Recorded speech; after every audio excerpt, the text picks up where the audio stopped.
Welcome to the parent conference. Before we do start the conference, it's important to us to note that the school board respectfully acknowledges the land on which we gather and learn daily is the treaty and traditional territory of the Michi-Sagi Nishnabeg. We are grateful for our relationship with the First Nations of this territory, for their care for and teachings about the land, the water, and all our relations. As people of the Williams Treaty, we continue our journey to strengthen our understanding of our treaty relationship and of how to move forward together in a good way. Personally, I also want to acknowledge how fortunate I am to live in this beautiful corner of the world. I'm truly grateful for the beauty and peace provided by nature, and for the work of Indigenous people everywhere to protect that for the benefit of all. So that's it. And now we can get on with the conference. My name is Judy Malfera. I am communications officer for the board, and this is our 20th anniversary for the conference. So that's really great. I think we now have more than 900. We had 890 parents signed up yesterday, but now we're over. And thank you for carving out some time from, I know, a very busy weekend to join us. Just the very number of people who registered for it just shows us how important it is to all of you. I also want to ask you to please fill out, there's a very brief survey that will pop up at the end of the session. The KPR's Parent Involvement Committee, which organizes and sponsors this wonderful event every year, they use that input in deciding future content. So it's very helpful for them and for us to know people's needs and interests. And you can comment anonymously. However, if you give your name and contact information, your email address, you'll be eligible to win one of 5 copies of Dr. Templeman's book. So it's up to you whether or not you wish to win. I also encourage you to ask questions of Dr. Templeman.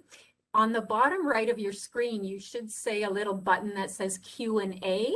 You click that and ask your question. And what I will be doing is monitoring all the questions, and we'll raise them for Dr. Templeman at the end of his presentation. Okay.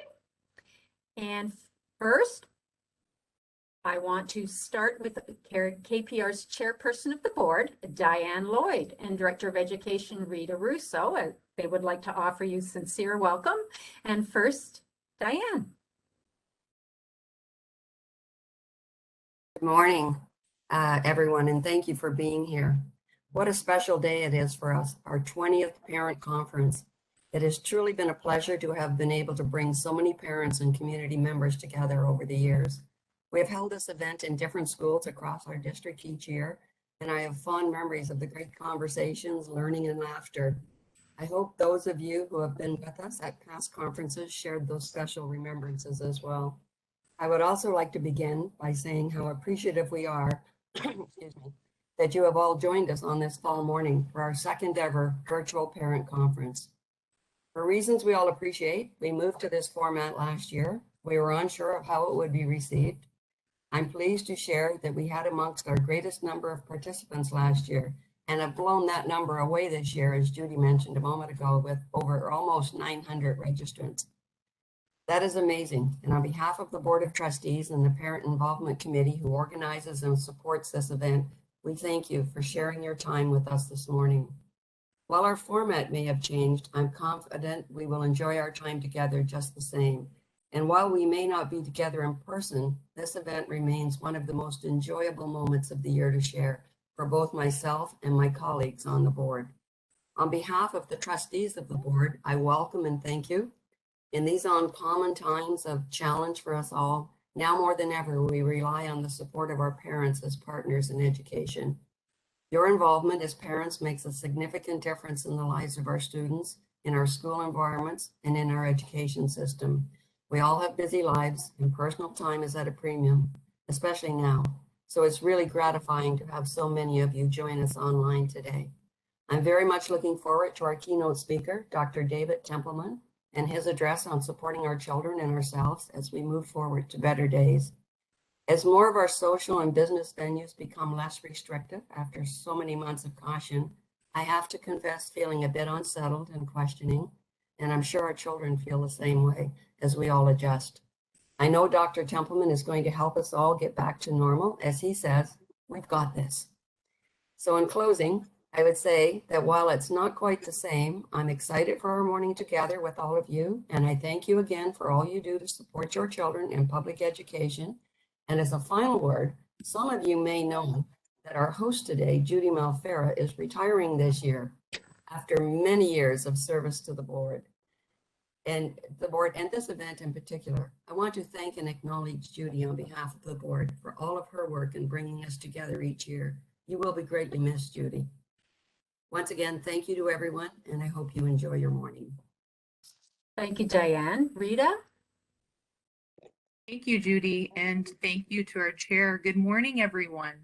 I too would like to simply extend my sincere thanks to everyone for taking time out of your busy weekend to join us here today. And while we're celebrating this conference for its 20 years of bringing parents together, I'm excited because it's my very first time to be here. So to the board, our staff, our parent involvement committee, thank you for making this opportunity happen, for gathering all of us and to make this learning possible. And a huge shout out to Judy as well. It's remarkable that you're bringing this many people together in this space. To our parents, we truly, truly appreciate that we all have very busy lives, and I'm sure you have tons to do this weekend, and it's your personal time that's at a premium. So it's very kind of you to be with us here this morning. These continue to be challenging times for all of us, and as an educational organization, we continue to find ways to bring learning and to center our students, your children, and families. And as Diane mentioned this morning, we are coming to terms with a slow return to normal. And I think that there have been many indicators of hope, many positive, very optimistic opportunities that we have already seen. We've challenged ourselves, we have grown, and I think that's a really, really exciting thing. Like you, I'm looking forward to hearing Dr. Templeman share his thoughts on how we can get there together. And again, in closing, I want to extend a huge thanks to our parents, our families, extended families that are here. You're our partners, and we do this work together. So we invite you to continue to stay committed and to support us as we do this work together. I also know there are many of our staff here online. Thank you for taking time out of your day to be here with us, because together we're going to work to continue to support our students to excel in learning, to succeed in life, and to enrich our community. Said, we got this. Thank you. There's one more person I would like to acknowledge. His name is Ryan Weir, and he's been working behind the scenes to make sure that all of the technology works. So a very sincere thanks to him as well. Now on to Dr. Templeman. As I read his biography that he sent us, you'll see why we describe him as an engaging speaker. Dr. Templeman is a psychiatrist specializing in children and adolescents, particularly those with anxiety disorders and autism spectrum disorders. He's also a qualified expert witness in child and adolescent mental health by the Ontario Supreme Court. It takes 2 pages to tell you all about him. In 2011, he published a book, A Teenager's Guide to Life, The Secret to Living Life and Being Happy. We have 5 copies available to be won by those who complete our post-conference survey, so don't forget to leave your contact information. In addition, the e-version of that book can be downloaded free of charge from his website at www.drtempleman, and doctor spelled out fully, .com. He's also working on a second book. Dr. Templeman has a private practice in London, Ontario, where he lives with his wife and toddler while supporting his older children through post-secondary education. He enjoyed raising his first 3 children so much that when they left the nest, he and his wife decided to start all over again. In his spare time, he enjoys wishing that he had spare time. And doesn't that resonate with all of us? He and his family know COVID very well, having become personally acquainted with the UK variant, courtesy of one of his patients with autism who didn't quite understand the concept of social distancing. But to be fair, they were only 3 years old. As a result of this and COVID in general, he has become quite adept in video conference platforms, crashing, but that's not going to happen today, and in entertaining quarantined toddlers. Dr. Templeman, it's all yours. Thank you. Good morning. I am going to see if I can get this working.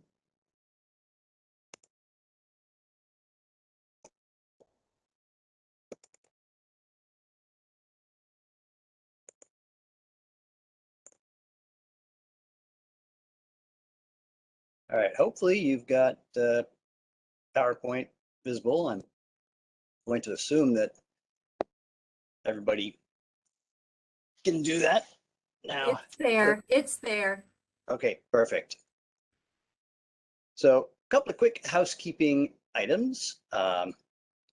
Just to let you know, I am much more used to doing these presentations in person as opposed to virtually. I'm not actually a really big fan of video conferencing as a modality, simply because it really doesn't give the opportunity for feedback from the audience as we go.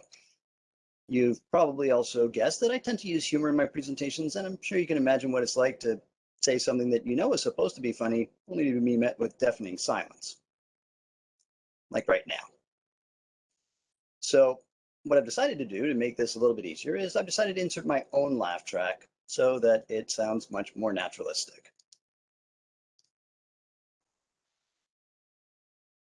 There we go, much better.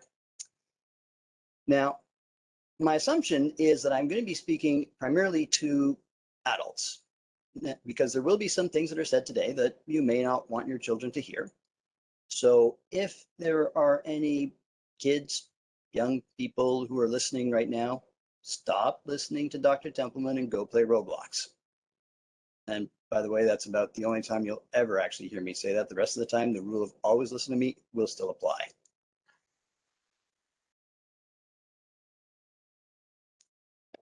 Righty. So in terms of what we're going to be doing today, we're going to first start out by talking about the human brain and how it works. Because in knowing how to get back to normal, one of the important things is obviously to understand what normal is and what controls these things. Once we go through that review, we'll then take a look at the pandemic's impact on our children, what the research has shown us lately, where we're at for the most part. We're going to look at the various aspects of the lockdown, the virus itself, the way that it's impacted society as a whole. And then we're going to talk about what we can do to help with some of these problems that have arisen that are really a direct result of the lockdown.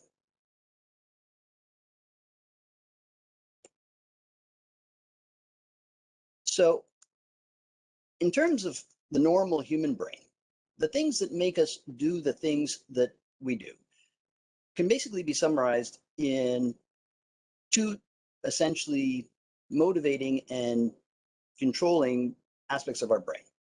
On the one side of the brain, we have the harm avoidance drive, and on the other side, we have the pleasure-seeking drive. Now, the way that these 2 parts of the brain work is by controlling us using feedback and information. The best way to think about these 2 parts of the brain is essentially to consider them kind of like people, 2 people that are living in our heads that are essentially giving us information about the world and controlling this meaty body that we have. Now, because I deal with kids a lot and because visuals tend to make things easier, I've given them names and faces. I call them Jim and Bob. And Jim and Bob essentially play us like a puppet on a string every day of our lives. Now, the first one we're going to talk about is Bob. Bob is the harm avoidance drive.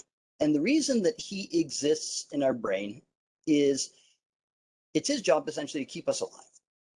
So what Bob does is he constantly monitors the environment around us, paying very close attention to everything that we see, hear, taste, smell, touch, feel, looking for things that are dangerous, things that could be a threat to us so that we can protect ourselves from these really, really big bad things.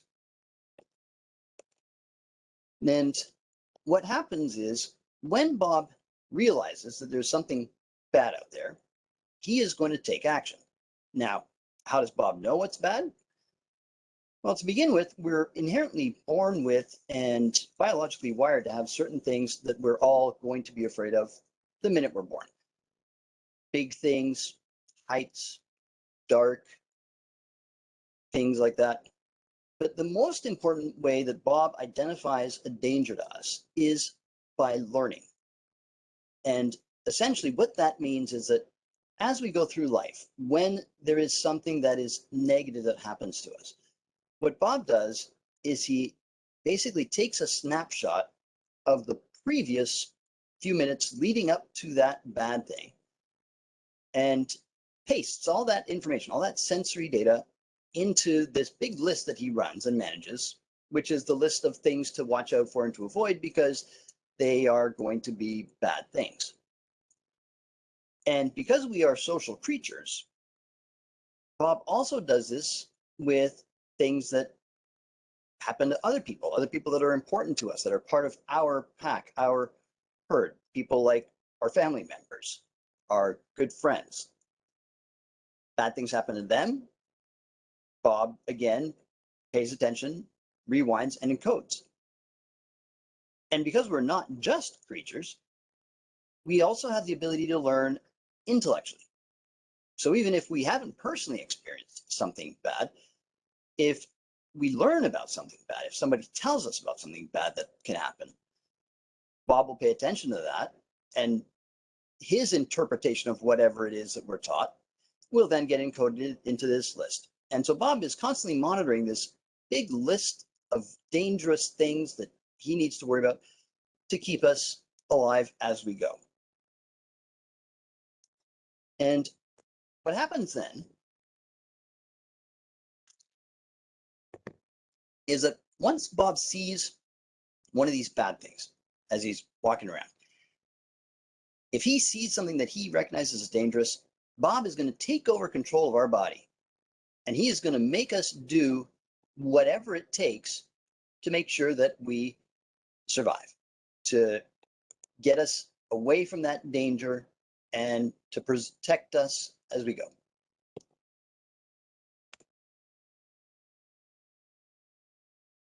Now, just to give you a little bit of an idea about how Bob works, got a couple of videos here that hopefully should play.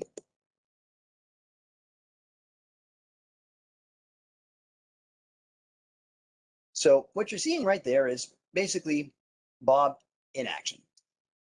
You've got a child who is not doing anything really dangerous. He's actually playing with a toy. He knows he's playing with a toy, but Bob doesn't necessarily know that. All Bob knows is that there's this great big hairy thing that suddenly leaps out at him. And so Bob forces him to jump back, fall over, do whatever it takes to protect him from this deadly danger. Now, the thing about the way that Bob works is that Bob is extremely powerful, and he really doesn't care what we know. He cares about what he knows. So even though in this situation, the child knows he's playing with a toy, he knows that it isn't actually going to hurt him, but that doesn't mitigate the response of the body to escape and avoid that danger. Here's another example of Bob in action. And once again, the actual reality of the threat isn't important. What is important is Bob's perception of the threat. And when I say that Bob will basically do whatever it takes to survive, it's exactly that.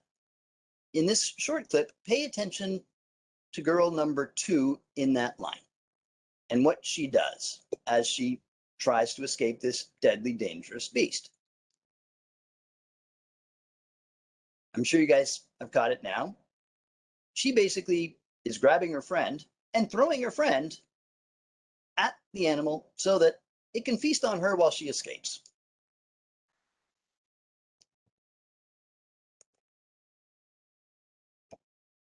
Now, what we're going to be looking at in terms of Jim, the other half of the brain, is actually, no, sorry. Before we get to that, just want to give you a couple more quick examples of Bob's perception and how Bob's perception can be very skewed as to what things are.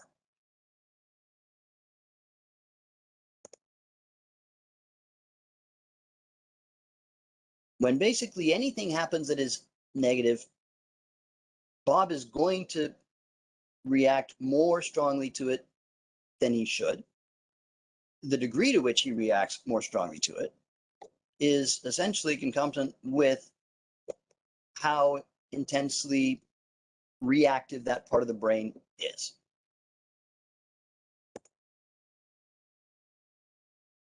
I brought this one up here because vaccines are on everybody's mind.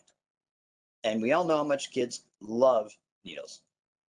I particularly liked it when the recent patient of mine, 14, told me about how he had been impaled by the doctor with the needle earlier. Choice of words, impaled is a great visual there.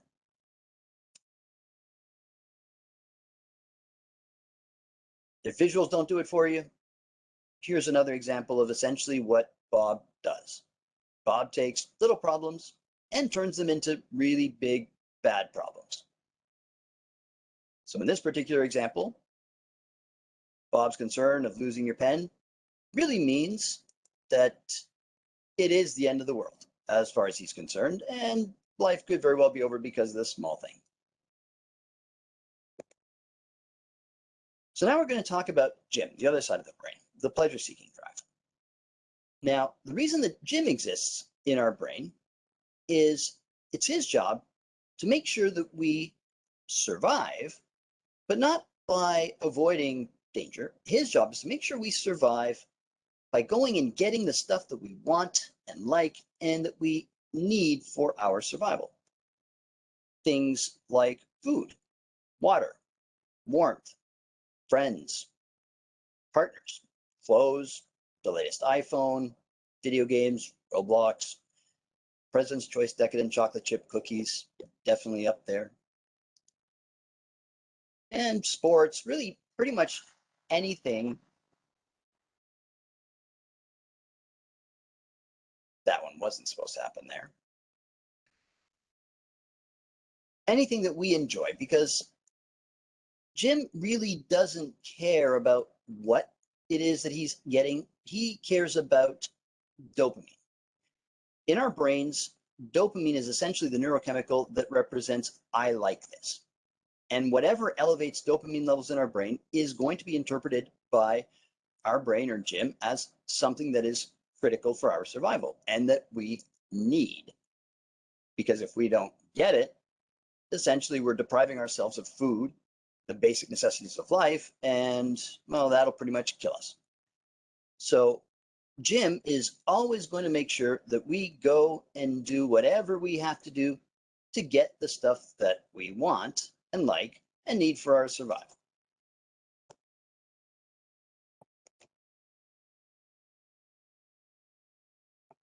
Now, Jim is just as prone as Bob to perceptual distortions because, like I said, he only cares about dopamine. If it releases dopamine in his brain, it is the be-all and end-all and desperately wants it, and in his perception, needs it.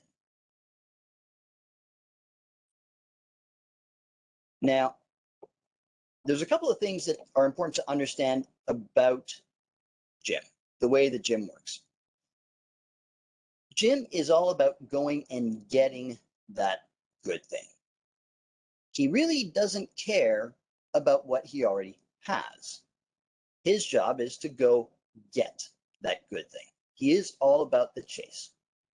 So once he has it, which biologically speaking means once it's in our hands, we really stop wanting it. We only want it until we get it. Once we get it, it stops being important to us. And I'm sure many of you have hundreds of examples of times where you see something when you're out shopping or going around somewhere, and you're like, "Oh, I really need that. That would be great." You buy it, you pick it up, you bring it home, and it sits there on the counter or in a cupboard, wrapped, sealed for years. And if you don't, well, then maybe it's just my wife. Hopefully she's not watching this. So going and getting is a really important thing to remember. I'll talk about why as we move on in terms of what we're going to need to do to help our kids.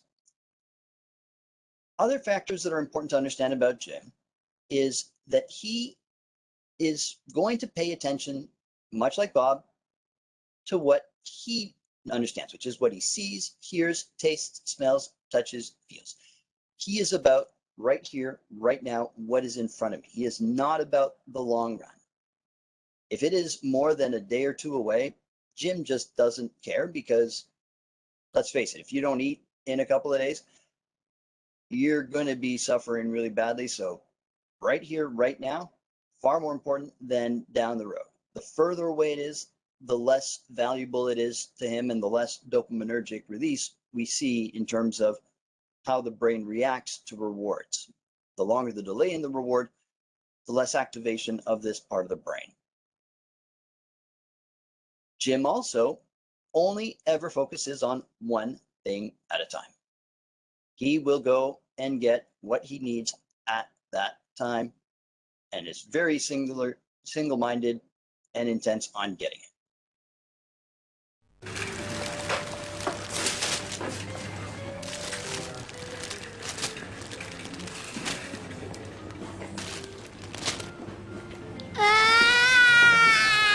I want the big bag! I want that big bag! I want that big bag!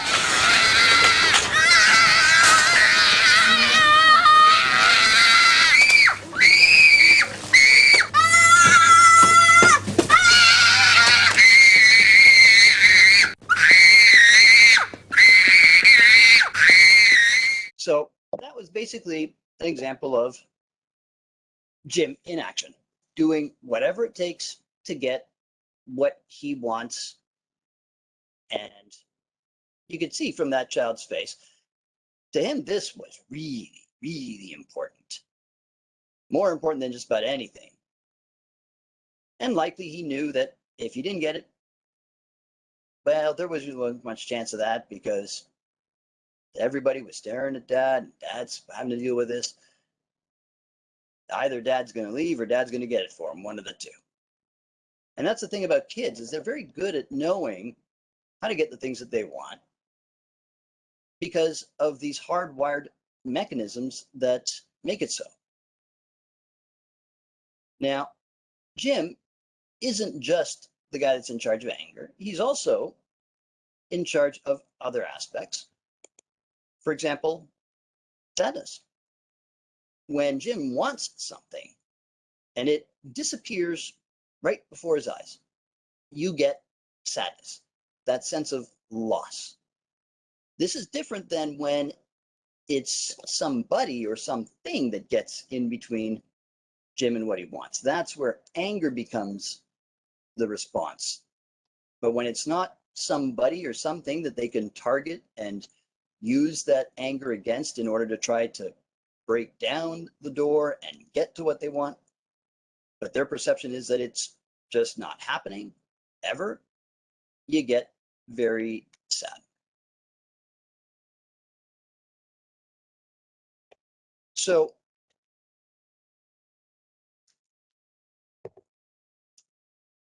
in terms of what makes us do the things that we do, we're basically looking at a little triangle of control of the human body, which consists of, on the one side, Jim, and on the other side, Bob.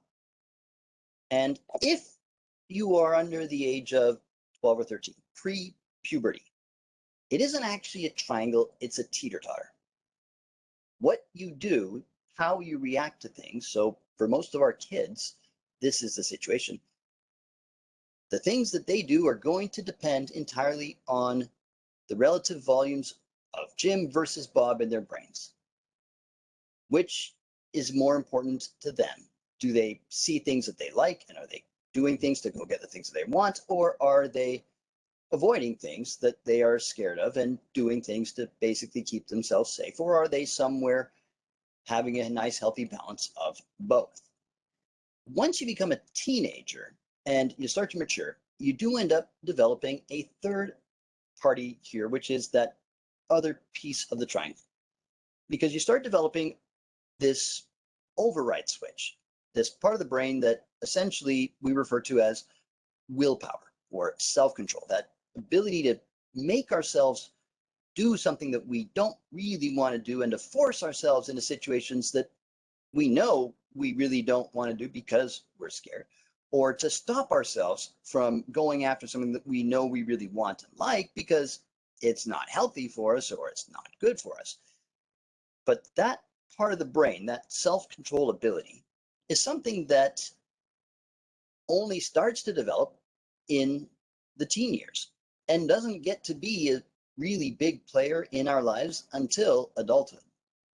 And even then, it really depends on how much we have fostered this part of the brain, how much we have used it and trained ourselves to be able to override. The thing that's important to understand about this part of the brain is that this part of the brain is the part of the brain that wants to understand why, logic and reason. Because knowing why we should do something makes a difference. Certainly as an adult, it's a very important component to things. But what I want to bring your attention to is that understanding why doesn't really make any difference to kids. Kids don't really get what makes sense or what doesn't make sense. Kids don't analyze information in the same way that adults do. Kids will believe pretty much anything you tell them. You tell them that there's some big overweight northerner that drives around on a sleigh and drops off gifts, and they will believe you. You tell them that there is a little fairy that hoards teeth for whatever reason and has value in them. They will believe you. They will believe anything up until a certain age. And that age, it's variable for most kids, but it is tied to changes in the brain and maturation and puberty. That's when they start to get to the point where they start to want to understand why. Now,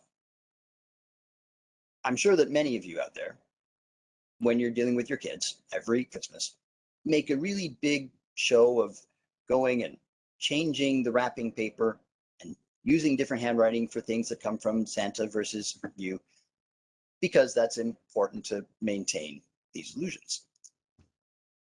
But the reality is you could wrap your gifts in exactly the same wrapping paper, use exactly the same handwriting, have one that says, love mommy, and one that says, love Santa. And as your 7 or 8 or 9 or 10-year-old will rip into it, they won't pay any attention to that. They won't even care because it makes no difference to them. Things don't need to make sense. But somewhere around usually 10 or 11, 12, they start to ask questions. They start to go, wait a minute, how is that possible that that can happen? I mean, he can't really fly, can he? That doesn't really happen, does it? And when you start getting those questions, that's when you know that the brain is starting to mature, starting to go and think there must be reasons here. Now, you still have a couple of years where you can, fool them fairly easily.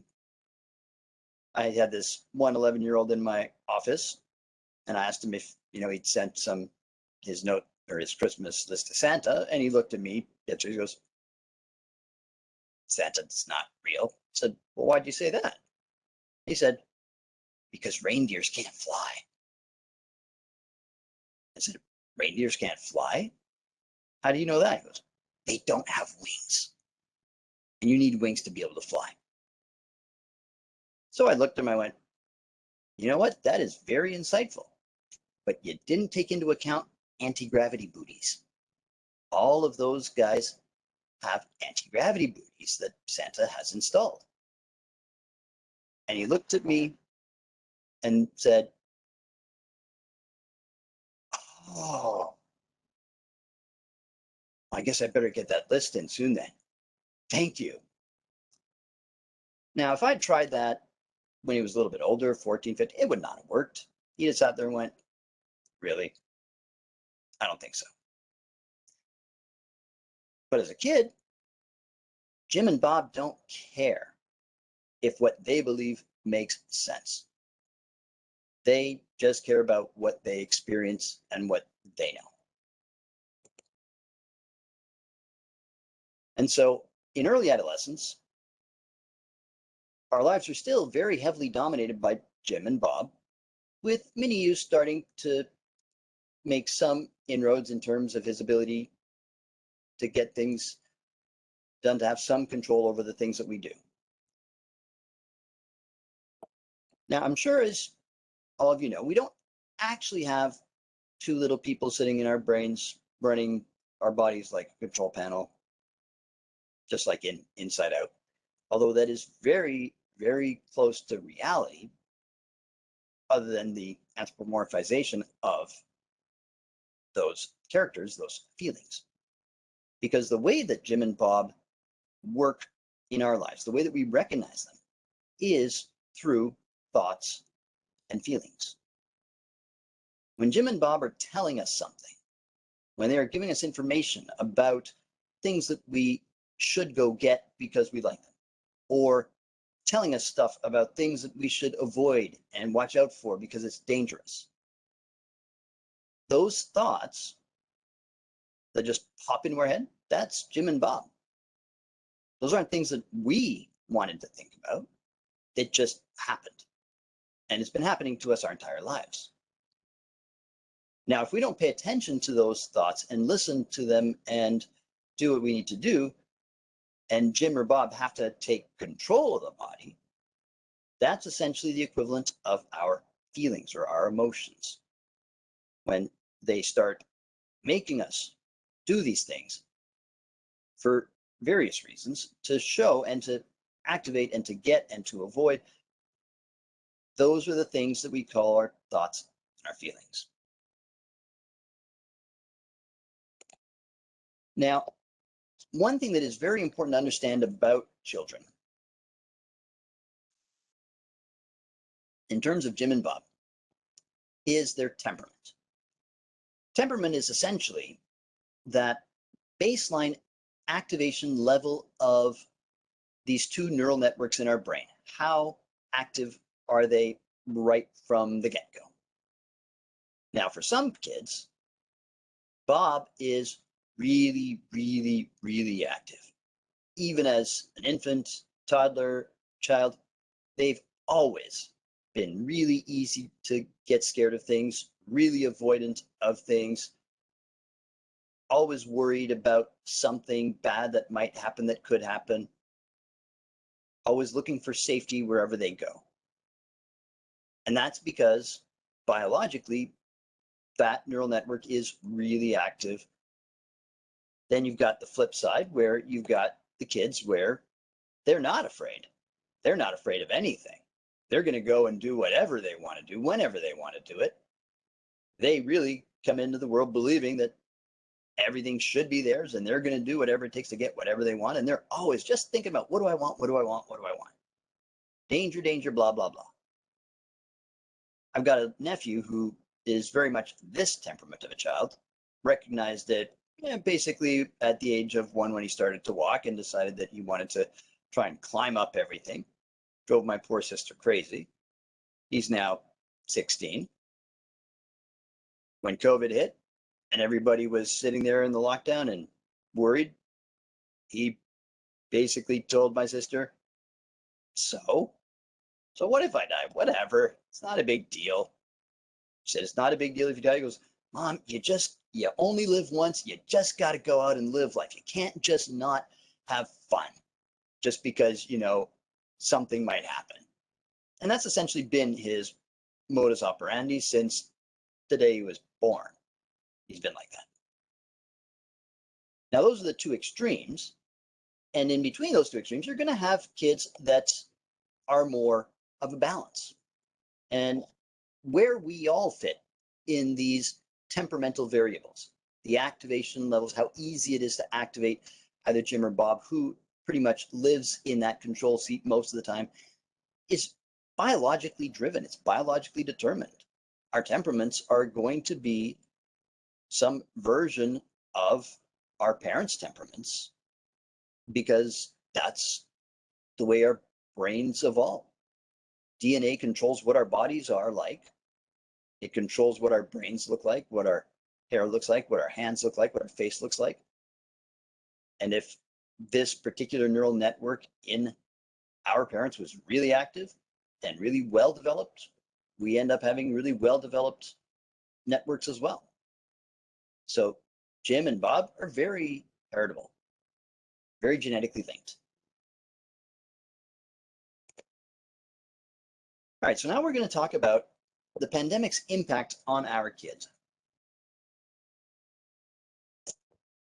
And just want to make sure that it's clear that the nature and the extent of the impact on our children and the things that we're going to talk about, it's not across the board, everybody all the time. Like I said, it is very much an individual problem for each child based on those temperamental variables, but also based on other vulnerability factors, which include developmental age, so how old your child is when all of these things happened, their current educational status, how confident were they, how much education have they had up until now, whether they had any special needs or pre-existing mental health conditions, and not only mental health conditions in their children, but also in their caregivers.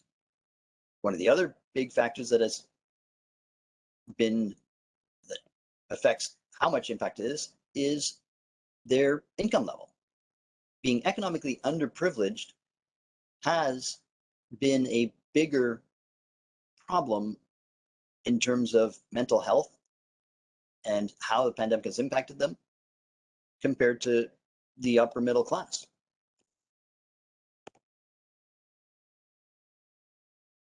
So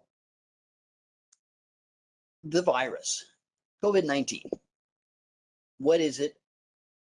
We all know that it's something that is dangerous. We all know that it's something that can kill you. We all know there's something that has killed many. We know that it's very hard to protect yourself from it. And we also know that it makes people crazy. And that, unfortunately, is actually sometimes a really big part of what we see as mental health professionals, and the stress levels and the reactions to what's been happening is how it's been affecting the parents, the adults in their lives, their caregivers. Now, from a child's perspective, we know all these things about the virus, but we also have the ability to mitigate this information with knowledge, with logic. Kids don't have that ability, especially when they're younger. And so what they see and their experience of the virus is going to depend entirely on what do they perceive from it, which is going to be what parents have told them about it or what they've seen happening. But what they do know is that the most powerful people in their lives, their parents, their caregivers, grandparents, the people that they always go to, that if they've got a problem that they can't solve, they're going to go to them because they know they can handle it. Those people are scared. Those people are frightened. So if something is scary to those people, imagine just how horrible it must be and how deadly it must be. And so for most kids, their actual perception of how bad COVID is a lot worse than it really is. And the reality is it is bad. But for kids, it seems even worse. Now, one of the factors that does play a role, like I said, is how much do they know about it? Some parents have been very engaged with finding out about the virus, checking the news every morning, keeping up on the death tallies, the counts, how many new infection rates, how many deaths, and talk about it over a breakfast table as casual conversation. That's going to make their kids very, very afraid.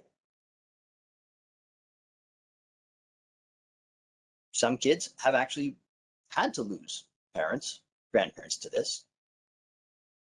So that makes it not just a potential bad threat, but an actual, very real bad threat. The other thing that is important here is what we taught them to do as a result of the virus. We taught them that the only real way to stay safe is to avoid, to stay away from, to not do the things that you might do, not go anywhere, not talk to people. But most importantly, don't touch anybody, because that is how it is transmitted. And so one of the things that we've also seen is that affection, the simple act of hugging or kissing or cuddling, has decreased in general across the board, even within families that are all within the same bubble, because of these concerns about infections or transmissions. And touch, physical touch, is a very, very important thing for us as humans. We need it. It helps us. It stimulates our immune system. We know that if we have two premature babies, twins, infants, and we keep them separated from each other for health concerns, they do not do as well as if we put them both in the same incubator where they can touch each other, and they always do. They always seem to find each other. They'll wiggle around until they get close to their sibling. And the more skin-to-skin contact that they have, the better that they do. For anybody that's had a child recently, you'll know that a big emphasis on parents and children developing bonding, and just for general health, is as much skin-to-skin contact with your newborn as possible, because it helps promote the brain development. So when we suddenly stop all of that, that impacts our children. And the younger they are, the bigger the impact is from not being able to hug grandma, from not being able to go sit and cuddle up to somebody, from seeing people afraid to touch people. One of the other factors that we sometimes don't think about, but has also been as a direct result of this, is loss of parents, not due to illness, but due to the lockdown. If you had separated parents and you normally went to go see one some of the time and the other some of the time, as soon as the virus hit and it was clear that you had to have one bubble, a lot of kids stopped visiting the other parent. And that meant that they couldn't see them. They couldn't maintain that contact with them. They couldn't hug them.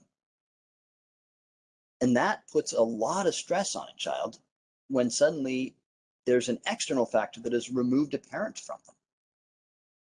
In the medical field, as doctors, there have been a lot of doctors who've been reluctant to go home after shifts, or who will purposely stay because they don't want to risk bringing something back to their family, to their kids.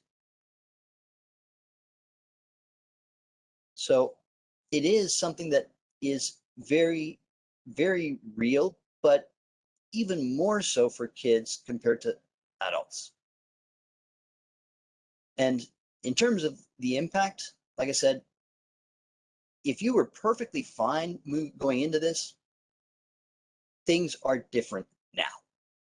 Things are not so fine anymore. If you had problems to begin with, if you were from one of those high-risk groups, someone with pre-existing mental health conditions, someone who is economically disadvantaged, someone with any of these factors, things got disproportionately worse for you than for the people that were okay.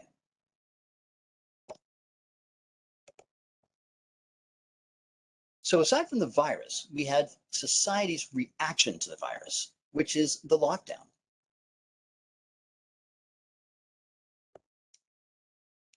Now, the lockdown took a lot of stuff from us. It essentially removed social interactions from kids. It stopped them from seeing friends, from establishing relationships. Some cases, like I mentioned, it removed parents from them. It removed education. Even though the school boards went out of their way to try and implement ways of keeping up with children's education, the reality is it isn't as good as it is when it's in person. And how well the teachers do at implementing the new technologies and interacting with their virtual classrooms, it isn't the same, and kids are not learning as much or as well, and don't feel like they know as much. And initially we thought this would go on for a month, 2 months maybe. We're now entering our 20th month. It has extended and caused problems for several years now. And several years of subpar education becomes a problem when you're heading into those higher grades, when you're thinking about heading into university. I have several patients that don't want to go to university or college because it's going to be virtual.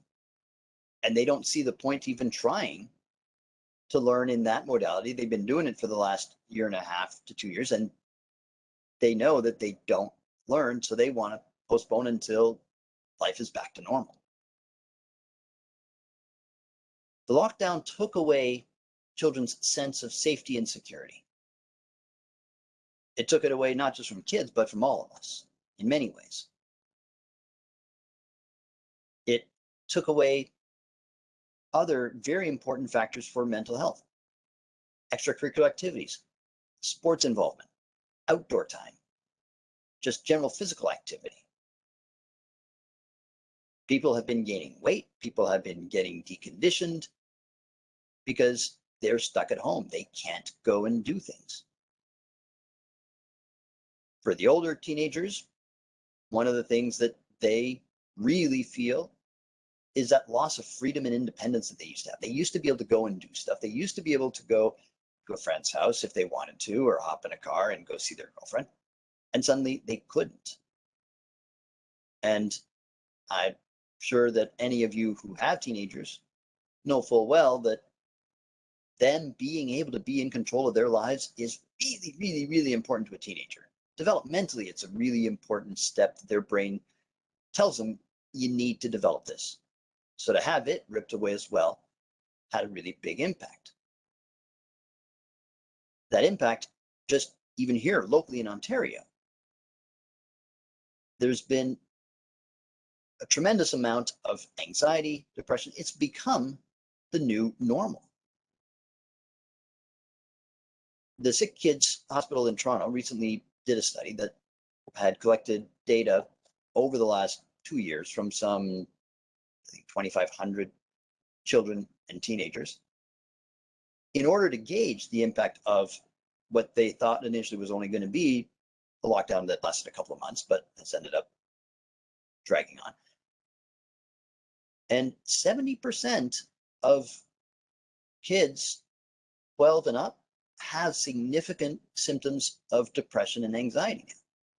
70%. That has become the new normal, is to be anxious and sad. And if you understand Jim and Bob, it's not hard to see why. We've actually got a lot more danger around us. Therefore, Bob is going to get a lot more activated a lot more easily. And when Bob gets turned on, when this neural network gets activated, it doesn't matter what activated it to begin with. If it is now ramped up, Bob is in the driver's seat and he's going to be reacting to everything and magnifying even things that have nothing to do with the pandemic. The reactions will be more intense because Bob has been in the driver's seat because he had to be.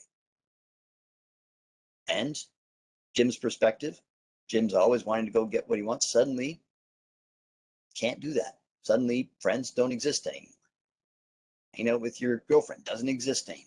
Sports doesn't exist anymore. And that is going to be felt as a significant loss, and it's going to lead to sadness. In children under the age of 12, you see more anxiety than depressive symptoms. And the numbers there aren't as bad, but just over 50%. But again, still, it is now the majority of children that are experiencing this.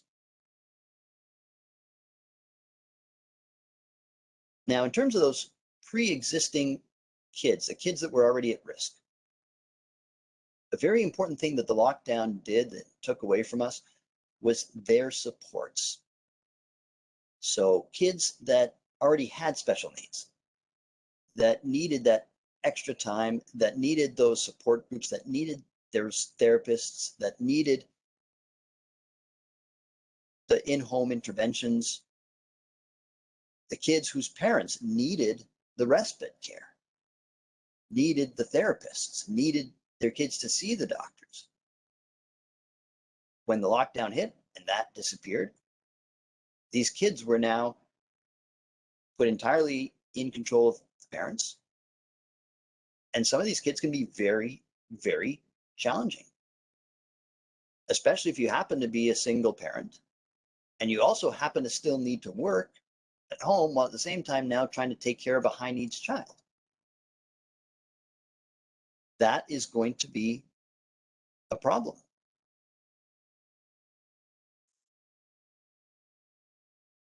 Now, not everything from the lockdown was bad. Some of the things that the lockdown did were actually good. It allowed teenagers to start sleeping. And a typical teenager needs about anywhere from 9 to 11 hours of sleep a night. Typical teenager gets only about 6 hours of sleep. 6 to 7 is the average, the national average, which means that teenagers as a population are chronically sleep deprived. Somebody who is sleep deprived is going to be experiencing a lot of anxiety. They're going to be more irritable. They're going to be more reactive because sleep deprivation is not a good thing. Suddenly, school disappears. That means that they don't have to wake up as early to get ready. That means they can actually sleep in a little bit longer. And if school was recorded and then broadcast so they could actually play it at any point in time, that meant they didn't even have to wake up at all. Average teenager's been getting about an extra 2 to 3 hours of sleep a night during the pandemic, during the lockdowns. And that has been a good thing. We've actually seen less baseline anxiousness in kids or in teenagers for no reason. A lot of teenagers, especially teenage girls, experience a lot of anxiety where they don't even know why they're anxious. They just feel anxious. That is quite often just plain sleep deprivation. And suddenly when they're sleeping, that baseline anxiousness about the world goes away. And that's been a positive. We've seen more family time. For some families, that's been a very positive thing. They've been able to develop stronger bonds with parents, with kids. Now, unfortunately, because of my job, those aren't the ones that I see. I know they're out there. We have many friends that have reported this, but sometimes it can also be a bad thing to have more family time, to have more forced confinement with people in your house. Because sometimes other people in the house may have their own issues. Unfortunately, we've actually seen an increase in child abuse, especially in the lower income families, especially in places or where having more than a few people in the house is the norm, sometimes multi-generational. Families are all living in small confined spaces. And no matter how much you like somebody, if you end up stuck beside them 24/7 with no break for weeks and months on end, it's going to be problematic. There are going to be more fights. There are going to be more challenges. Within those challenges, marital breakups have been increasing. Statistics show that there's about a 70% increase in the number of people filing for divorce in the last 6 months compared to 2 years ago before in the same period of time.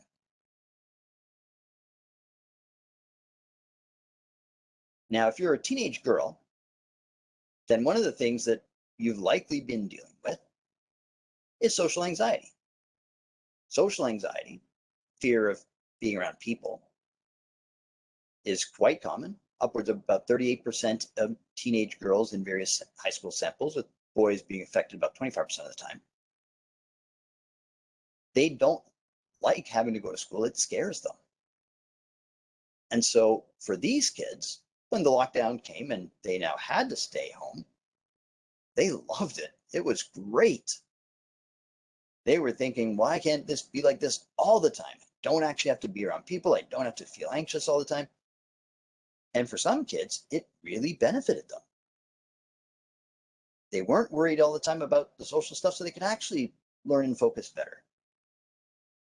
Some kids, their grades skyrocketed. Their learning took off dramatically because their anxiety, the social anxiety, evaporated. The problem, though, is that while the short-term outcome for that may be positive, and from their perception definitely is positive, they liked not having to deal with this anxiety. We know that in the long run, as adults, it isn't actually a good thing just to avoid the thing that scares you. It doesn't help you to conquer that anxiety. And because we're not always going to live in a COVID lockdown world, you need to be able to interact with people comfortably. You need to be able to conquer that social anxiety. And the only way to do that is you have to be around people. It's the only way to conquer fear is you have to do the thing that you're afraid of doing and prove to your brain, prove to Bob that it isn't actually dangerous, that people aren't going to randomly come and attack you or hurt you or do things, and that you don't have to worry about these things because it's just not happening.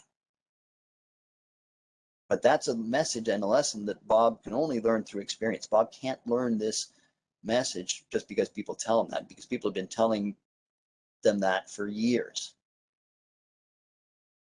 Doesn't make a difference what we say to Bob. Bob learns from experience. And so now that we've removed these kids from those experiences, it was much better. School started up again in September, live in-person school. Now they do have to go back. Now their anxiety is even worse than it was back before the lockdown, because they've had 2 years of not interacting.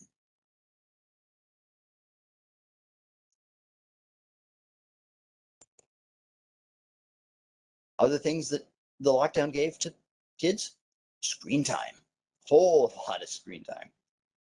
Total average hours of screen time dramatically went up as soon as the lockdown hit. For a lot of parents, it was just a question of functionality, of practicality, because kids couldn't go to school. They had to be watched. They had to be entertained. Parents couldn't entertain them. Parents had to be working, sometimes working at home, sometimes still going to work. So what are the kids going to do to fill their time? Well, fortunately for most kids, there's cell phones, Netflix, Xboxes. Kids had no problem finding ways to entertain themselves. It's not like it would have been 2 or 3 generations ago when you sit there and there's nothing to do. So you go and you find somebody to play with, you play a game, you use your imagination, you invent something. Nowadays, it's all right at their fingertips. Instant activation of that dopaminergic neural network. Jim getting as much of the good stuff as he wants.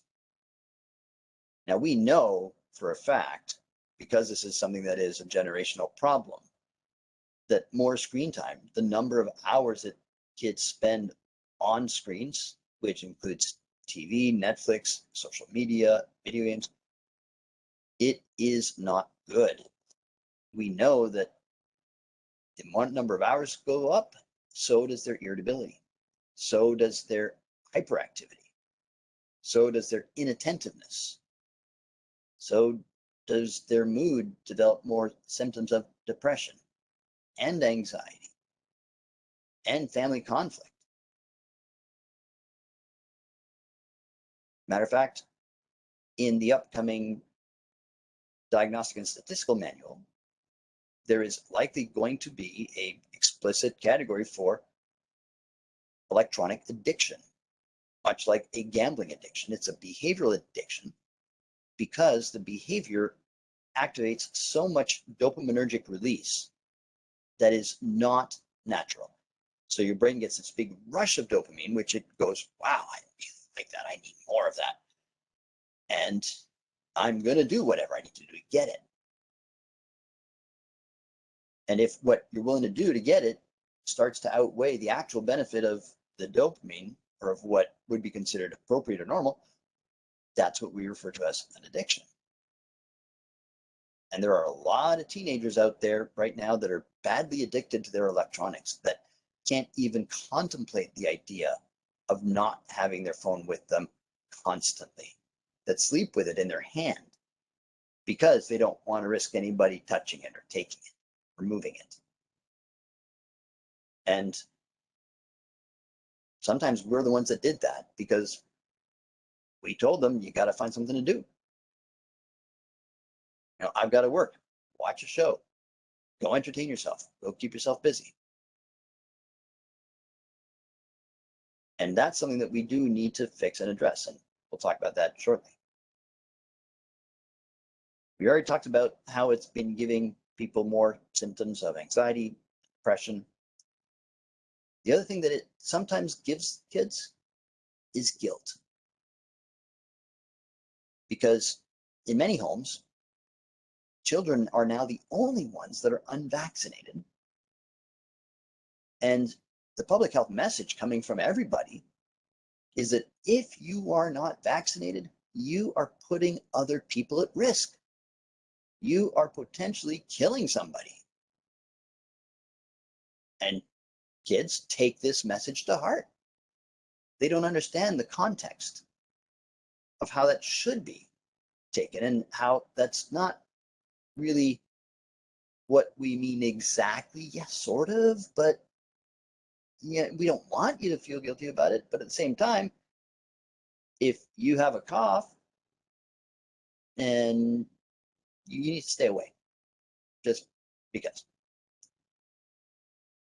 There have been some cases, many cases, where the outbreak in the home directly traced back to school, directly traced back to the child that went to school, that got infected by somebody at the school, who then brought it home.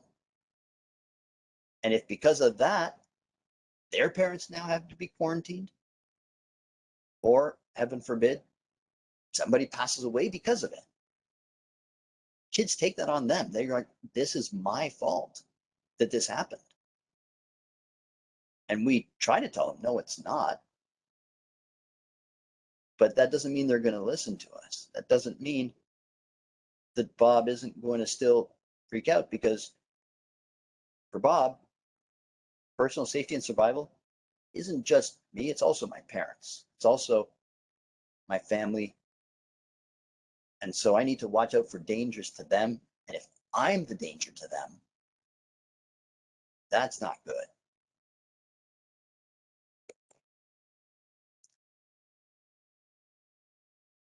As I'm sure you're all aware, the pandemic has absolutely impacted the adults. It has changed the way we do things. It has changed our sense of safety, security, stability.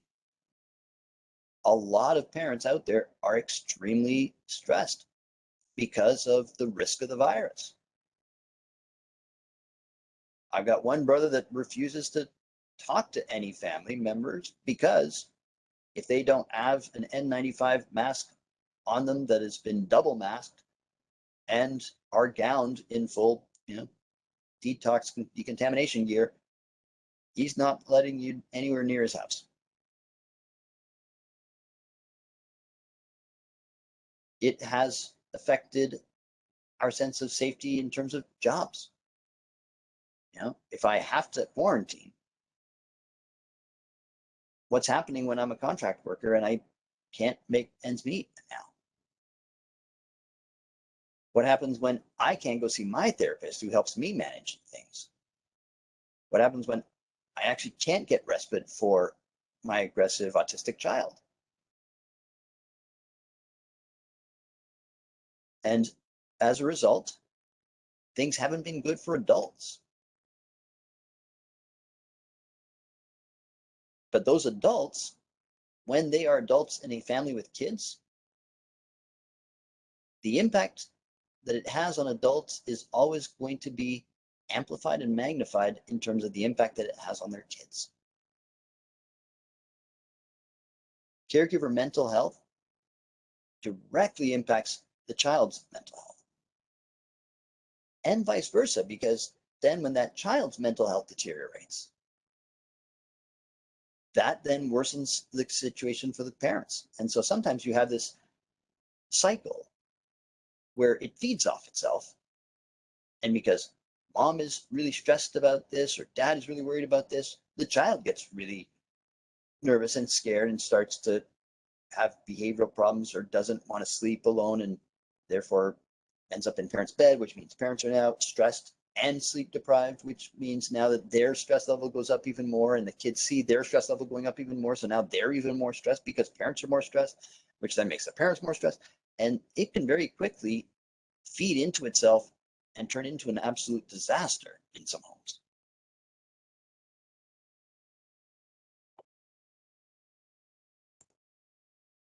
So what can we do about it? How can we help to fix this? How can we get back to normal? Now, initially, I don't know if you paid attention to the title of the talk. I modified it a bit. When we initially chose the title, getting back to normal, the thought back in June was that it would be normal by now, that life would be back to normal. Not that we would be once again in the middle of a fourth wave, not that we would once again be facing the possibility of additional limitations. In some parts of the country, those aren't just possibilities, but they are happening again. So as I put in the title of the talk, it's the road not yet traveled, but hoping soon to be traveled. Whenever this does start to get back to normal, or some semblance of normality, as parents, one of the most important things we can do to help our kids is be positive role models for them.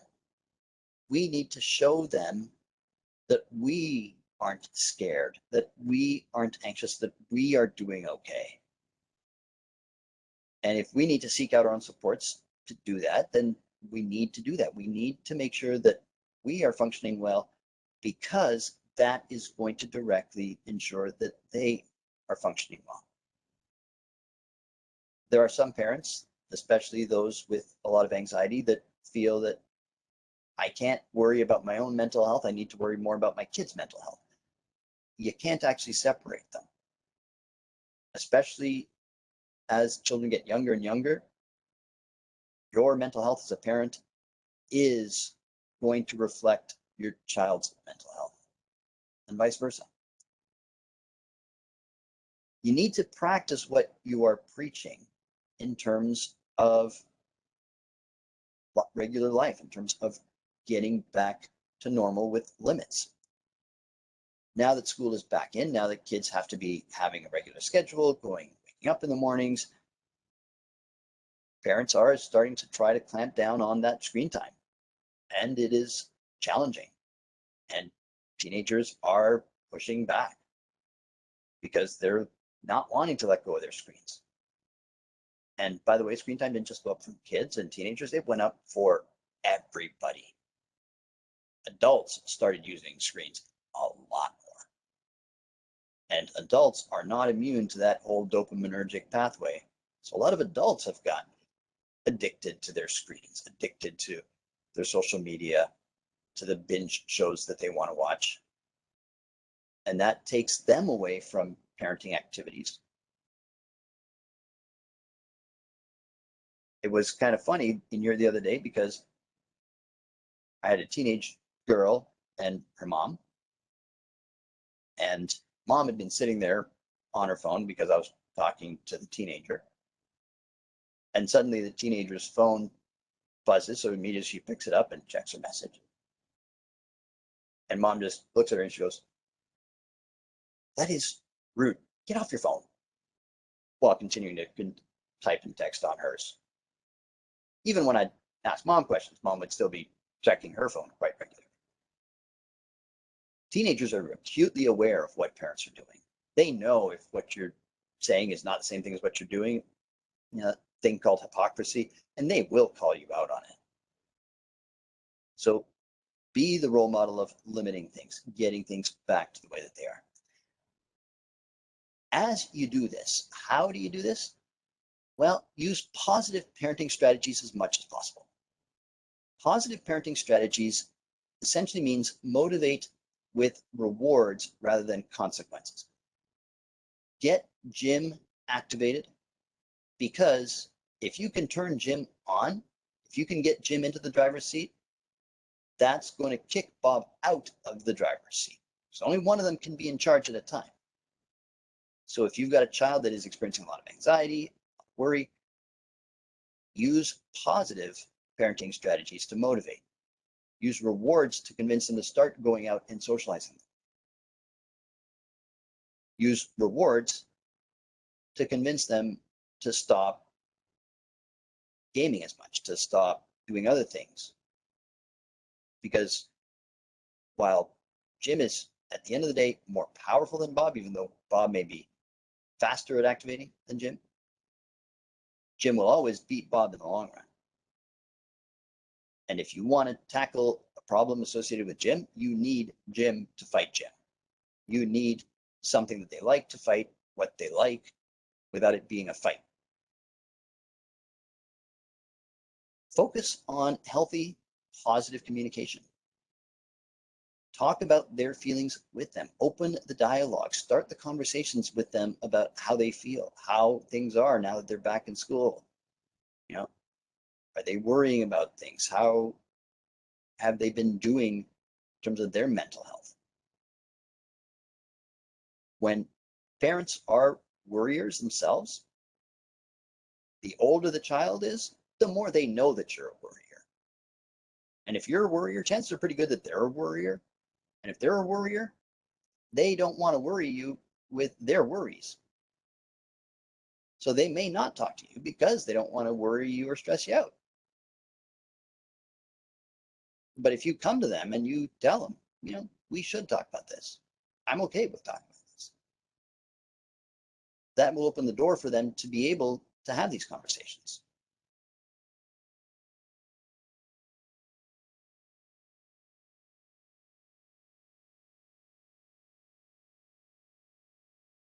you want to try to focus on implementing active, scheduled, interactive family activities to try to, in a sense, replace, and this was certainly a lot more important when we were in the middle of the lockdown, and if we do get back to anything like that again, becomes one of the higher order recommendations is get back to socializing within the family, positive socializing. Don't just let the family go off to their various corners in the house and never talk to each other. Have scheduled, always positive activities that are interactive, not just, hey, let's all sit down and watch a show for 2 hours, but let's play a board game. Let's play cards. Let's, do something where we're all actively participating in this game. Those things have a lot of value to kids, especially the younger they are. But also, when they get older as teenagers, when they have no other options for social interaction, the brain craves social interaction, needs social interaction.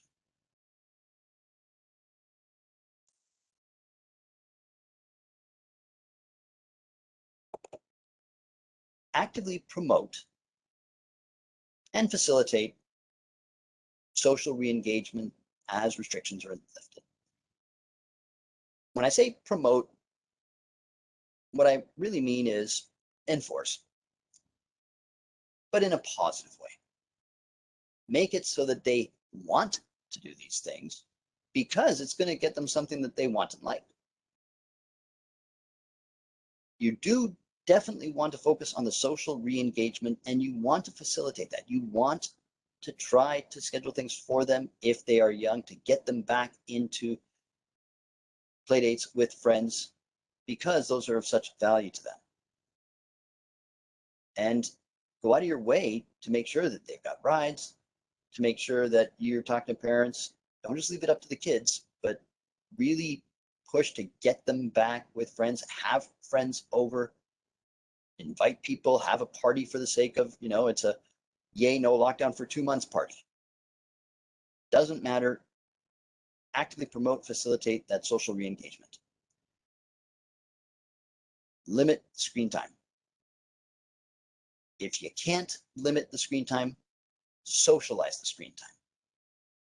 What that means is if they're going to be watching something on TV, on the computer, make sure that computer, that TV is in a social area with other people there at the same time. Don't let it be something where they're downstairs where there is no other human around.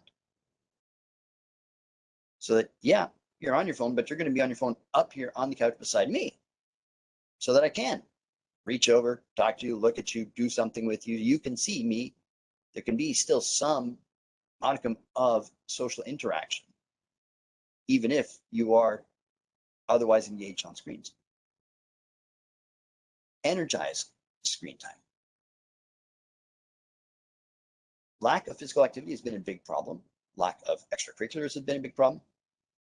If in your house you have a simple rule that you can play on the tablet, you can use the Xbox, but not while sitting, they will become more active because they're not sitting, they're on their feet, they're going to be moving around, walking around, doing something while playing. If it's a game, they'll actually be jumping around and acting out all this stuff on screen. But just that simple rule will increase their level of physical activity significantly. You want to reestablish healthy routines, bedtimes. They need to start having normal bedtimes so that they are getting enough rest for school. And again, those healthy routines includes screen detoxing. Coordinate with the school if you have concerns or your child has special needs. The schools are there to help. They have access to resources. Your kids are with them half the day. Make sure that everybody's on the same page in terms of what's going on with your children and any help that you need. And because things are now starting to open up, access those resources whenever you can. Now, I'm going to quickly go over how do you detox kids from a screen. Because if you walk in there and you tell your teenager, okay, that's it, you're now only getting 2 hours of screen time a day, you're going to be in for a fight. And it's not going to go well. So what you need to do is learn to not say no to screens and tie access to screens to appropriate things that they want or that they may not want to do, but that they need to start to do. You guarantee control over the access to that device first. You need to be able to be in control of it. If that means input or installing parental controls on, iPad, so that you can remotely deactivate it from your phone, or you're the only one who knows the Wi-Fi password and you have to enter it every time. And if they don't have you there to do it for them, they're not getting online, or it is locked up in a safe that they don't have the password for. Whatever you need to do in order to detox a child or a teenager from the screen, you have to have guaranteed control over it. Then what you do is you give them a small baseline allowance. Anybody who's addicted to anything, stopping cold turkey is ridiculously hard, especially if that thing that you're trying to stop cold turkey is actually something that you are going to be using on a daily basis for the rest of your life to a certain extent. So you want to give them a small baseline allowance of electronic time, half hour a day for free, hour a day for free. Then what you do is you tell them, now you can earn more. If you want to play on it more, you can. Nobody's going to stop you. But the way that you earn more is by doing ABCD. And that might be eating dinner with a family, might be going to a friend's house, having a friend over, homework, whatever it is that you want them to be doing. But this is one of those ways that you can strongly encourage social interactions. When my son was younger, wasn't the pandemic, it was something that was almost as bad in his mind. It was March break. And because he's not an outdoor active kid at all, and he's allergic to just about everything out there, he planned to spend March break playing video games. I asked him, what are your plans? He goes, I'm going to be playing video games all day. I said, no, you're not. He goes, well, what else am I going to do? You're going to have to find something else to do. You can't be playing video games all day. He goes, that's not fair. I don't have any friends. I can't do anything. I said, well, then see, you need to spend this time making friends. He goes, why? I said, tell you what, you can play as much as you want every day, as long as there's a friend here with you to play. So if you can find a friend and invite them over, you can play. So I won't limit it as long as there's somebody here. If it's just you, absolutely, it's getting limited. I went to work that day, came home at the end of the day, and he had made a schedule because he'd spent the day calling all of his friends that he didn't have and had somebody coming over every single day of the week because he wanted to make sure that he could play Minecraft. And his plan was, of course, to play Minecraft with his friends. Fortunately, some of his friends are outdoorsy kids. They didn't want to do that, so he only spent about half a March break playing with friends on Minecraft, and the other half he was dragged outside, he was doing other stuff, and he actually enjoyed himself and had fun. And it wasn't perceived as a negative because of that. So the reason that kids get angry is parents say no. You put yourself in that position where you are the roadblock. Don't be the roadblock. Be the guide. Explain to them how they can get more and leave it up to them to do it. Now, initially, they will complain. They will protest. They will sit there and say, but I don't want to do that. Your answer to that is just, okay. If the rule is, this is what has to happen in order for you to get more of this, and you're saying you don't want to, okay, that's your choice.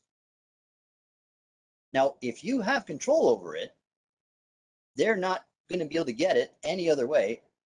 And because Jim will do whatever it takes to get what they want. If this is the only way to get it is to do this stuff, he'll do it. He always cares because he needs it. And you're not saying no, you're just saying, yeah, it's a long road. There will be complaining, there will be frustration, there will be protest, but there will not be the temper tantrums and the angry meltdowns like you might otherwise see, because you're leaving them in control. In terms of bargaining, because some parents tell me, I did this, I said this, but then my kid said, well, how about this instead? How about, if I talk to a friend or some other version of that, I get this. It's okay to bargain, but you need to be the boss.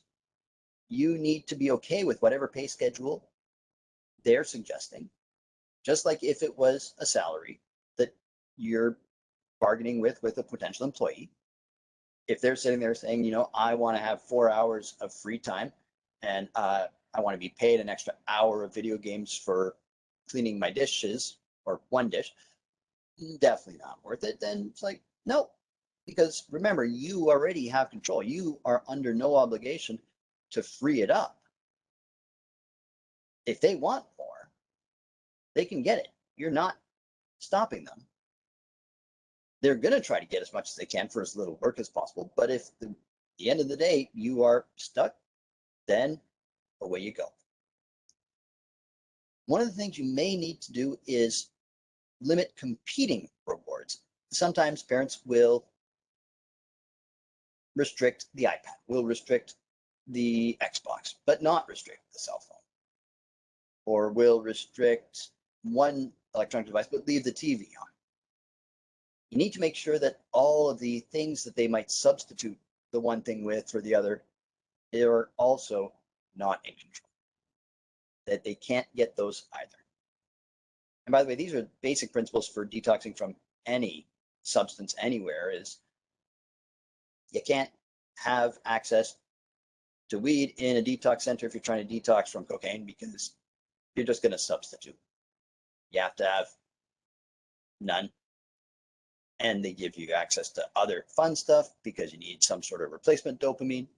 Because if you just drop the dopamine levels in the brain to nada, it's not going to go well. And you give them control. But you guarantee that at the end of the day, you have that ultimate control. So they have that, in a sense, illusion of control, or control within the greater controlled system.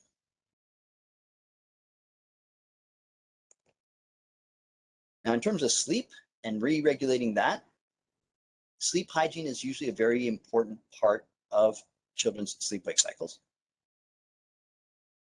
These are just some very quick pictorial depictions of good sleep hygiene. You want the rooms to be dark, you want the rooms to be quiet, you want the rooms to be cool, and you don't want to have any electronics in the room, period, end of story. When it's time for bed, bedroom is where they go, and there is no electronics in the bedroom. There can't be, because they should not be on electronics being exposed to blue light within an hour of sleep. Otherwise, it's going to make it very hard to sleep. Blue light stimulates receptors in the retina, which release a neurochemical in your brain, which wakes you up, because blue light makes your brain think, look, it's a blue sky, it's sunny, it's day, we need to be awake. That's what the whole night shift modes on the phone are for, is to try to decrease that. But at the end of the day, it doesn't actually change the fact that there's still a lot of blue on there, and it's stimulating. Playing games, doing things is stimulating. When dopamine is going up, that's not time to sleep. That's time to start having fun. You need to have that dopamine level dropping so that they can now rest and relax.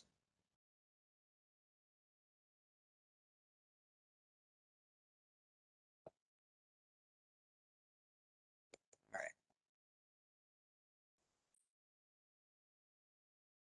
So these are going to be some general resources about how to deal with certain things, other resources for COVID-19 lockdowns, how to talk to kids about things, coping strategies, resources. There are some that have interactive games that implement family participation with kids, or that walk parents through positive interactions with their kids. So those are good resources, and there's a lot more out there. If you Google them, you will see whatever resources you want, but access the resources that you need so that you've got a good idea of what you're going to be doing, and you feel confident that you're doing the right thing in helping your kid deal with whatever problems happen to be there. Now, we'll open up the floor for questions. I really hope I haven't been talking to nobody. I've heard every word you said, and I've seen every slide, so I think it's worked for everybody. We've had quite a few questions about asking if we're recording this and if people could watch it again. The answer is yes, and we will be posting it on our website at kprschools.ca for everybody in the world to access, should they desire. And it'll probably be on my website as well. Oh, good. Good. Well, we'll make sure to get you a copy then of the recording. We also had some parents ask, how do you know when it's time to seek professional help for your child? Okay. So you'll know it's time to seek professional help when you aren't able to help with the problems. And if anything, I would suggest that if you think your child may need professional help, definitely go talk to your family doctor and see about getting a referral to mental health professionals or getting yourself on the list, because the reality is, now that things are opening up, there's wait lists. There are wait lists that are much longer than they used to be. I used to be able to see patients in 3 weeks. My wait list alone has ballooned up to about 4 months. I hate it. But the reality is there's a lot of need out there, much more than before. So if it's at a stage where you think it might be necessary, start the process now, so that if it does get to the point where now you're thinking, okay, definitely needed, you're going to be much closer to having that support and those services available to you. If it turns out that, you know, you were worrying for no reason and things have settled down and everything's going great, again, because the appointment for whoever it is going to be is unlikely to be within the next month or two, you can always cancel. Believe me, as mental health professionals, we don't mind having cancellations when we've got time, because there will always be somebody else that is happy to fill that spot if it's, you know, a couple days or a week away. So don't be overly concerned about that. But if you think it might be time and you're not sure if you can handle it yourself, then start that conversation. Great. And I have a question. Do Jim and Bob exist for kids on the autism spectrum as well? Absolutely, they do. Jim and Bob run kids on the spectrum. However, kids on the spectrum aren't aware of it and don't manifest it in the same way. So you don't tend to see the emotional reaction and response in the same way, but you still see the behavioral manifestations of it. For example, stimming. Kids on the spectrum will often stim. They will look at things, touch things, do things, eat things. That is Jim really, really enjoying what this looks like, or really liking doing this, or really liking spinning or getting dizzy. That's Jim loving that. And so they'll do it sometimes for hours on hours. It's a problem, you know, being scared of stuff. They don't recognize it as fear because their awareness of that physiologic sensation is very limited, but it is absolutely still there. They will sit there and say, I don't want to do that. I'm not doing that. Well, why not? I'm not doing that. Why not? I'm not doing that. Are you scared? No. And they don't look scared, but they're not going anywhere near that. Why not? Because there's only one part of the brain that stops you from doing something, and that's Bob. Bob going, nope, that's not good. That's dangerous. That bad. Staying away from it. Even though they've got words and it makes it look like they have the awareness, they don't. So they will sit there and not seem it, but the behavior shows you that it's definitely still there. And using Jim to fight Bob or to fight Jim is still the very best strategy to use. And it works in kids on the spectrum well, it works. It's really the only thing that works in kids on the spectrum. You know, if you think about ABA therapy, why don't kids want to communicate? Well, their brains don't know how to learn to communicate. They don't want to spend the time to learn it. They've got better things to do. What do? We use rewards, and we make it so that communication is the only way you can access the reward. If you use a word, if you look at the person, if you use one of your cards, you will get a treat. You will get some candy. You will get some electronic time. And even though they really don't want to, they will, and they do. And this is how they learn and develop these skills. So absolutely, Jim, Bob, alive and well in kids on the spectrum, just not in the same visible manifestation. Okay, thank you. We also have people asking about where parents are separated. One parent live in different places. One parent follows COVID protocols to the nth degree. The other parent thinks COVID is a hoax. Yeah. How do you handle that? How do you explain it to the kids? How do you handle it with them? Remember, I had that part of the slide that said the problem with the virus is it makes people crazy and leads to conflict. That's exactly what I'm talking about. And it's sometimes not even within split families. It's sometimes within the home itself. I've got some friends where dad thinks it's a hoax and mom is a GP who's sitting there going, really not. And dad's telling the kids, oh, you don't need to put your mask on. And mom's like, yes, you do. And that's within the same home as they're going anywhere. So these things do happen. And how do you convince another adult to be compliant or to do something?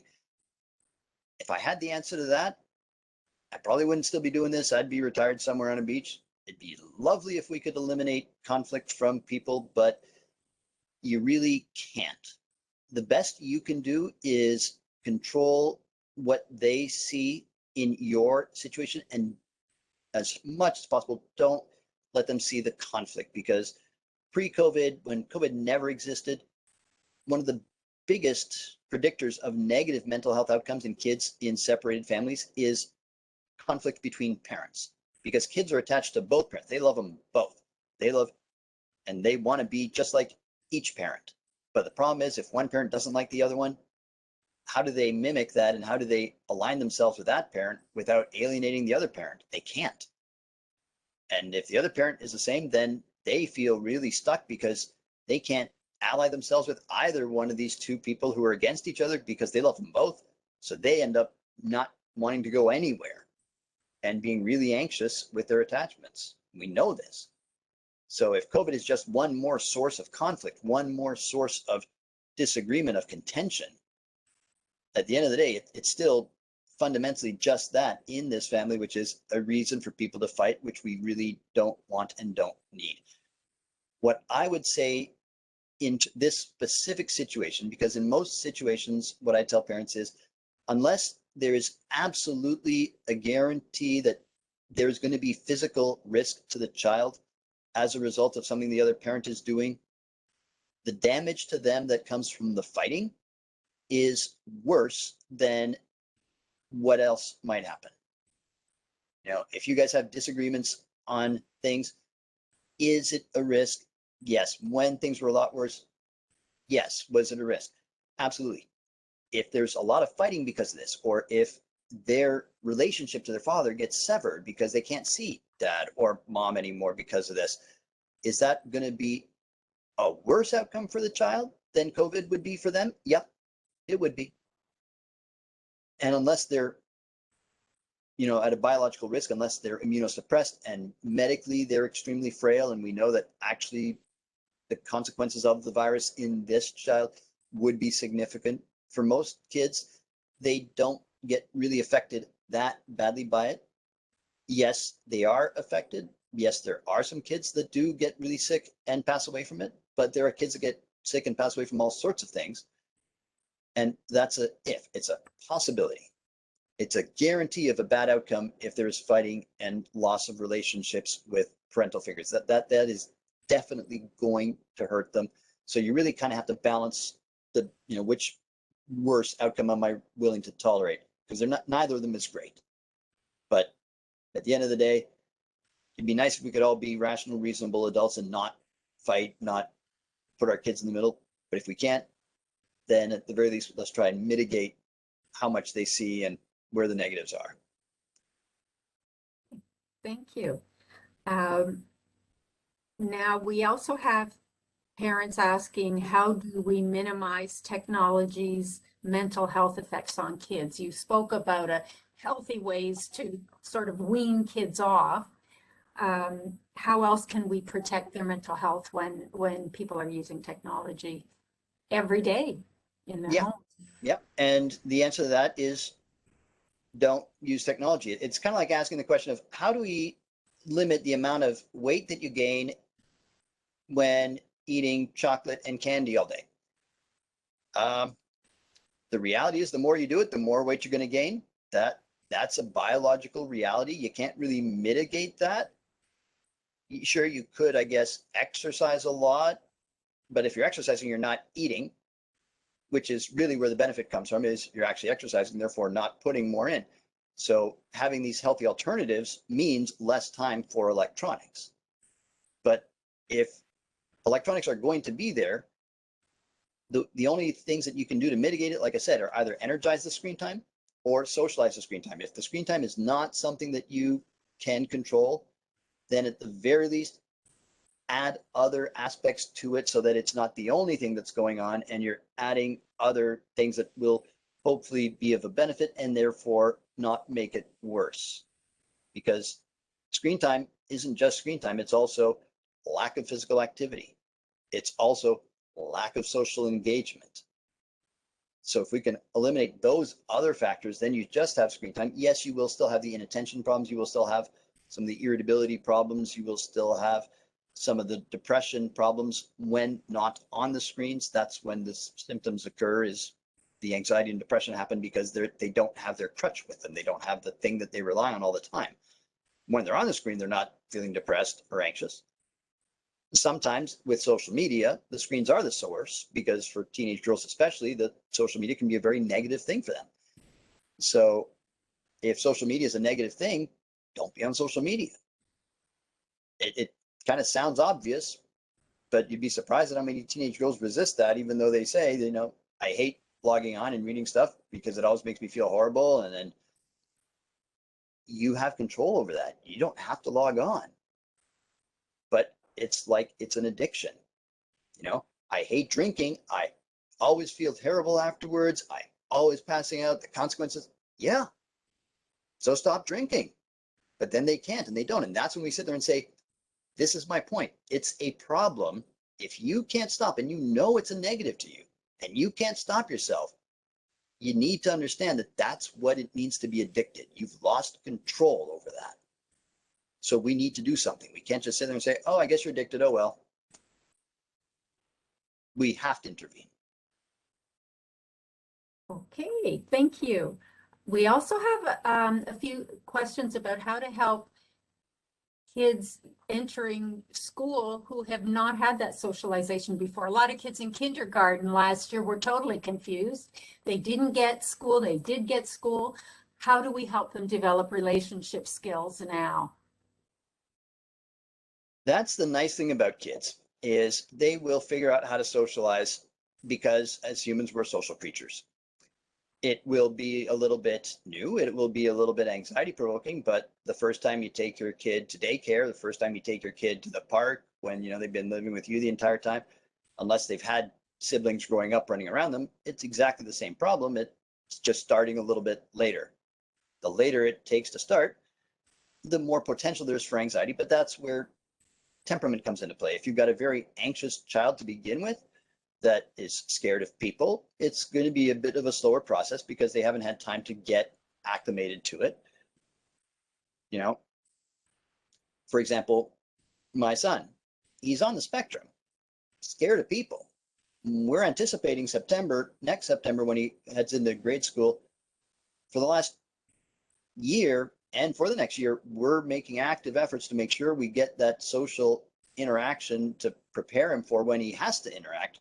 So he's at the point now where, you know, he will say hi to somebody and not run away screaming, which is a good start. If it's more than one at a time, we're still working on it. So it's a process, but it's been a long process because this is something that is really challenging and scary for them.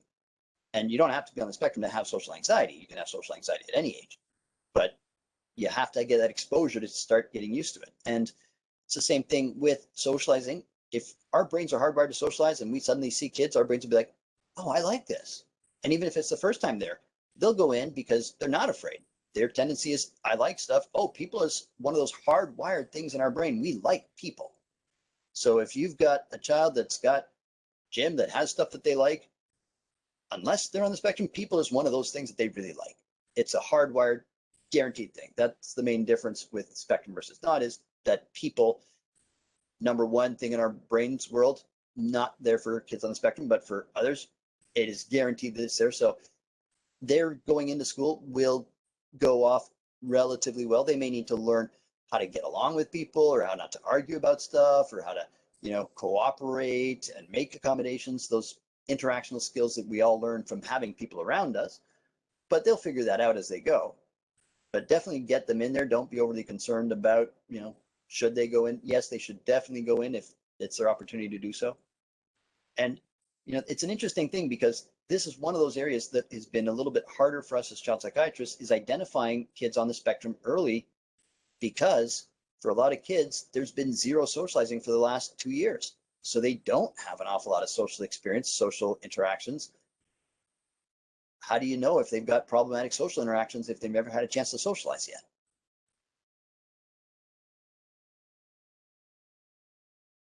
Thank you. We also have parents asking about, what about kids who are struggling with self-worth? Because they've certainly seen that deteriorate as well with COVID. What do you suggest for that? Well, kids that are struggling with self-worth, usually those kids are going to be the younger teenage girls, or older teenage girls is the most common place. You will see it in boys as well, don't get me wrong. But a lot of that is socially leveraged. In other words, they are comparing themselves to other people, and oftentimes in a very negative lens. So no matter how accomplished or wonderful or nice or smart or pretty they are, they always perceive everybody else as much more so than them. And they overinterpret negativity from things that aren't really negative. In other words, if nobody talked to me at school today, it's because nobody likes me. Not because I was hiding and, I didn't let anybody talk to me, but because they don't like me because there's something bad about me. Same thing with COVID. Even though there are other logical, reasonable explanations for why you haven't had friends over, why friends haven't been contacting you, or why you haven't made friends, like it's been a lockdown, their interpretation of it might be, it's because nobody likes me because I'm not likable. And the only way to get past that is you have to get them engaged, get them socializing, get them to see that other people see value in you, as a way of combating the fact that they don't see value in them. So we really need to flood their system with other people that reinforce these positive messages about them, that yes, there is value to you. And if everybody around them is constantly saying this, eventually some of that is going to sink in, because that's the message that they hear. Thank you. I've also had a few questions asked about sleep. More specifically, one parent has a child who's afraid to go to sleep because the child thinks they'll die. How do you handle that? You use rewards. Nothing will convince a child that they're not going to have a bad outcome happen when they're terrified it's going to be a bad outcome. Logic won't convince them of that, only experience. And the only way to get them to decide to do it is you have to entice Jim to make them do it. So you put in place an explicit reward. If you go into your room and you stay in your room and you pretend to be asleep. So I don't know you're asleep, or I don't know you're awake. So you're not up, you're not coming out, you're not in my bed, you're in your room, laying down with your eyes closed. That will earn you this thing first thing in the morning as soon as you wake up, because that's the soonest it could be after sleeping, is this. And then you show them that thing because they have to see the reward for it to be real to Jim. He has to see it, hear it, taste it, smell it, touch it, not just know about it. Right before bed, you're like, so if you want this, you need to be laying down and you need to do that. And you need to know that they want it. Like they need to literally want it. If they sit and go, I don't care, I don't care. No, no, no. That's just Bob overreacting. Just wait. Time is all you need to conquer that fear. On my website, there are some presentations that I've done specifically on managing anxiety in kids and how to use and leverage Jim against Bob in very specific situations, much like this. That would be a good resource for those parents to go to. It'll explain all that in detail. Great. We also have parents asking how and where do they look for local resources? They don't even know where to start to help them, including local professionals. Well, if it's a mental health professional, a medical professional, talk to your family doctor. That would be the first place to go. Most areas have children's mental health agencies. If you Google, children's mental health agency and the name of your city, your area, there will be some numbers and contact information. You can call them. Their job is to navigate and to send parents off to the various support agencies and police or places that are there. And the other one that's kind of an obvious one is talk to the school. Schools have social workers. They have access to resources. They know what may or may not be available, and they can certainly direct parents to what's available in the area. They work there and they live there, so they know it certainly better than I do. Okay, thank you. Also, we have a couple of parents wondering, how do you encourage kids to go see a professional when it's obvious they need it, but they won't? They don't want to. Depends on how old they are. Again, rewards. Rewards. Because no matter what age, being forced into something is going to make it a negative. If your goal is for them to see a professional and have it be a positive experience, you can't have shoved them in there blindly because you're already setting the tone for it to be a bad experience. So you can entice them, you can reward them for it so that they want to keep going. And if they want to keep going, it's their choice to walk in that door, then the mental health professional can have some access and some ways of dealing with it. I've had situations where I literally will pay kids, not my money, but an arrangement with parents. I pay them $20 every time they come see me because mom sits there and says they need to come see you, but they don't want to come. And so mom literally pays them through me. At the end of the session, if they participated, I hand them the $20 bill that mom passed to me to pass to them. So they come because they're getting paid to come. But after doing that for a while, they forget that there's $20 tied to it. They'd stop asking for it and forget it because they start to benefit from it the way you would hope they would once they start to engage and feel better. But you have to use a reward, whatever it is that motivates them, tie that to getting the help. Thank you. We have a couple of parents as well who say their kids are having emotional breakdowns due to anxiety in the classroom related to feelings that they just can't keep up, and how to help with that. Right. So again, first thing to find out is that true? If it's just an anxious child, a temperament where they believe they can't keep up, but actually they're keeping up just fine, then you need to know that. If it is true that they can't keep up and they are behind academically because for whatever reason they haven't been participating in online learning for the last 2 years, even though they've been there, they haven't actually been there, we need to fix that problem. We need to get them the extra help so that they have the baseline knowledge to be able to keep up. If it is just an emotional thing, then you get them focused on the activity and you use rewards around avoiding the emotional response of a problem. If they're having a meltdown in class, is that what leads them to leave class? Do they end up then coming home because of it? And if they come home, do they miss class? If they miss class, do they not end up being further behind? A lot of avoidance behaviors stem from anxiety, and sometimes they will sit there and say it's because I don't know the stuff, I can't keep up, when really there's other stuff that I'm scared of. So regardless of what the fear is, take a look at what is the outcome of that behavior, what happens as a result of this, and find a way to add a positive reinforcement to the opposite of that outcome. You know, if they don't put anything on paper, they don't write anything down, they don't do the test because they're convinced they can't, every answer you give on the test will earn you this. Every time you complete or you put your hand up in class will earn you this. Thank you. Yes, and as a parent of 2 kids with special needs, I can say it really helps to speak directly with the teacher and see what the teacher is experiencing, and then talk together about best ways to handle this. So thank you. That's very helpful. And I have some people are asking as well, is your book in French yet? No. Okay. Okay, thank you. But it is online, and if you go, you do have translation ability. They're all translation capabilities online that people can download as well. Yep. That if they read your book online, that will assist them. So that would be my best suggestion. Yeah, because it's in a PDF format, just about every program out there that's translation, if you've got a PDF document that you want to translate, you can upload the PDF and it'll spit out a similar PDF in the language of choice. So it's part of the reason I made it in that format.